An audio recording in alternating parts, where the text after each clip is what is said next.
RTC కార్మికులు అనేక సమరశీల పోరాటాలు చేసి అనేక హక్కులు కాపాడుకున్నారు, సమస్యలు పరిష్కరించుకున్నారు. తెలంగాణ ఉద్యమంలో ఆర్టీసీ పోషించిన పాత్ర యావత్ తెలంగాణ సమాజం అంతా కూడా ఇప్పటికి మర్చిపోదు. ఆనాడు ఉమ్మడి రాష్ట్రంలో ఆర్టీసీ కార్మికులని ప్రభుత్వ ఉద్యోగులుగా గుర్తించాలని, ప్రభుత్వ ఉద్యోగులుగా వాళ్ళని మార్చాలని చెప్పి ఆనాడు ప్రతిపాదన చేసిండ్రు. కానీ అమలు కాలే. 2023లో ఆనాటి ప్రభుత్వం ఆర్టీసీ కార్మికులని ప్రభుత్వ ఉద్యోగులుగా పరిగణిస్తూ జీవో ఇవ్వడం కూడా జరిగింది. కానీ ఈనాటికి ఈ ప్రభుత్వం వచ్చిన తర్వాత వాళ్ళకు ఒక అపాయింటెడ్ డేట్ పెట్టుకొని డేట్ ఏర్పాటు చేసుకొని ప్రభుత్వ ఉద్యోగులుగా వాళ్ళ కళ అయితే ఉందో సాకారమైందని చెప్పి భావించారు. కానీ అది కాకపోయేసరికి వెంకన్న గారి నాయకత్వంలో మరోసారి ఆర్టీసీలో ఉన్నటువంటి అన్ని కార్మిక సంఘాలు కలిసి ప్రభుత్వానికి అల్టిమేటం ఇచ్చి ఇవాళ సమ్మె చేస్తున్న విషయం యావత్ తెలంగాణ ప్రజానీకంలో ఇవాళ మళ్ళీ ఆలోచన వస్తూ ఉంది. అయ్యో, ఆర్టీసీ కార్మికులంతా కూడా ప్రభుత్వ ఉద్యోగులు పరిణించింది కదా, వాళ్ళకు మంచి జీవితాలు, మంచి జీతాలు, ఉద్యోగ భద్రత దొరికింది కదా అని చెప్పి భావిస్తున్న ప్రజానీకానికి మరోసారి ఈ ప్రభుత్వం చేసిన మోసం ఏందో అర్థమవుతూ ఉంది. నేను ఈ ప్రభుత్వాన్ని డిమాండ్ చేస్తూ ఉన్నా, ఆనాడు మీరు అధికారంలోకి రావడానికి అనేక రకాల హామీలు ఇచ్చిండ్రు. ఆ హామీలలో ఆర్టీసీ కార్మికులకు ఇచ్చిన హామీలు కూడా అనేకం ఉన్నాయి. ఇవాళ మీరు ఒకనాడు తెలంగాణ వచ్చిన నాడు 58 నుంచి 60 వేల ఉద్యోగాలతో కలకల్లాడిన ఆర్టీసీ కోట్లాది మంది పేద ప్రజానీకానికి, లక్షలాది మంది పేద విద్యార్థులకు, లక్షలాది మంది పాలు అమ్ముకునే వాళ్లకు, కూరగాయలు అమ్ముకునే వాళ్లకు సహకారం అందించిన ఆర్టీసీ ఇవాళ రాను రాను 38,000 ఉద్యోగులకు పడిపోయింది. దాదాపు 20,000 ఉద్యోగాలు పోయినాయి. ఆర్టీసీ ఇవాళ పర్మనెంట్ ఉద్యోగులతో కలకలాల్సింది పోయి 38,000 ఉద్యోగులకు పడిపోయి చివరికి ఇంకొక 5-6 ఏళ్లలో ఈ ఉద్యోగులలో పోయి మొత్తం ఆర్టీసీ ప్రైవేటు పరమైనటువంటి ఆస్కారం ఉండదు.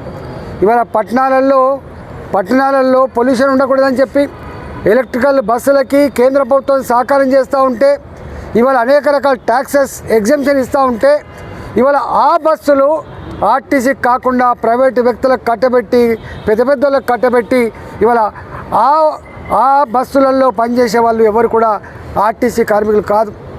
ఆ బస్సులు కంట్రోల్ లేవు, ఆ కార్మికులు కంట్రోల్ లేరు.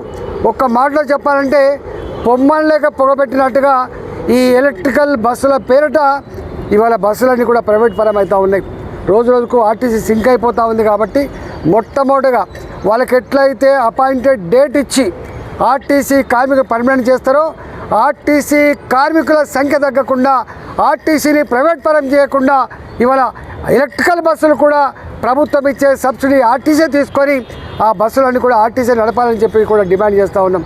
కొన్ని రూట్లలో 58 రూపాయల కిలోమీటర్ అని చెప్పి ఇలా ఇవ్వడం వల్ల చివరికి ఆర్టీసీ మీద భారం పడి మళ్ళీ అప్పులో ఊబిలో కూరుకుపోయి ఇవాళ ఇది పూర్తిగా మునిగిపోయేటువంటి ఆస్కారం ఉంది. కాబట్టి ఇట్లాంటి పిచ్చి ప్రయత్నం ఇవాళ అలౌ చేయొద్దని చెప్పి కూడా డిమాండ్ చేస్తూ ఉన్నాం. ఇవాళ దాంతోపాటుగా ఆర్టీసీ కార్మికులకు పీఆర్సీ రావాలి. నాకు తెలిసి ఇప్పటికీ 2021లో ఒక పీఆర్సీ ఉందే, ఇవాళ మళ్ళీ ఒక పీఆర్సీ ఉండే. ఇప్పటికే 2 పీఆర్సీలు రావాలి ఆర్టీసీ కార్మికులకి.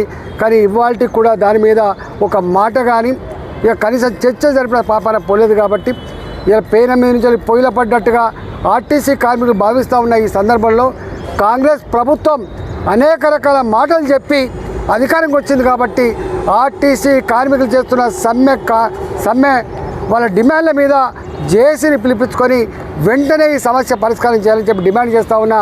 ఆనాడు కేసీఆర్ కూడా సంఘాలెందుకు, సమ్మెలెందుకు, సంఘాల వల్లనే, సమ్మెల వల్లనే ఆర్టీసీ దివాళా తీసిందని చెప్పి ఆనాడు నంగనాచి మాటలు మాట్లాడింది. కానీ వాళ్ళ ఆనాడు ఇదే కాంగ్రెస్ పార్టీ అన్యాయం అని చెప్పింది. ఆనాడు కార్మికులు అనేక మంది గుండె పలిగి చనిపోయిన సందర్భం చూసినాం. రాజిరెడ్డి లాంటి వ్యక్తి కిరోసిన్ పెట్రోల్ పోసుకొని మంటల్లో మాడిపోయిన సందర్భం చూసినాం.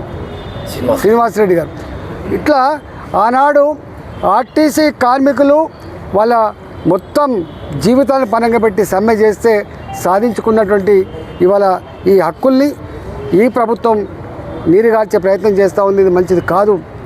నేను మళ్ళీ డిమాండ్ చేస్తూ ఉన్నా, ఆర్టీసీతో పెట్టుకున్న కేసీఆర్కి ఏమైందో మీకు తెలుసు. ఇవాళ ఆర్టీసీతో గోక్కున్నాడు ఎవరు బాగుపడరు. ఆర్టీసీ కార్మికులు కేవలం 40,000 మంది కార్మికులని చెప్పి మీరు అనుకుంటున్నారు. కోట్లాది మంది ప్రజల జీవితాలతో పెనవేసుకున్న బంధం ఉన్న వాళ్ళు, ప్రజలతో సంబంధం ఉన్న వాళ్ళు ఆర్టీసీ కార్మికులు. కాబట్టి ఆర్టీసీ కార్మికులను వెంటనే, ఎందుకంటే ఆర్టీసీ కార్మికులు రిటైర్మెంట్ అయితే వాళ్ళకు పెన్షన్ కూడా చక్కగా రాదు. ఉద్యోగం ఉన్నంతసేపే వాళ్ళ జీవితాలు తప్ప పెన్షన్ కూడా చక్కగా లేదు. కాబట్టి ఆర్టీసీ కార్మికులు చేస్తున్న సమ్మె జేఏసీ నాయకత్వంలో వాళ్ళు ఏ డిమాండ్ అయితే పెట్టిందో తక్షణమే జేఏసీ నాయకులను పిలిపించుకొని ఈ సమస్యలను వెంటనే పరిష్కరించాలని చెప్పి నేను డిమాండ్ చేస్తా ఉన్నాను.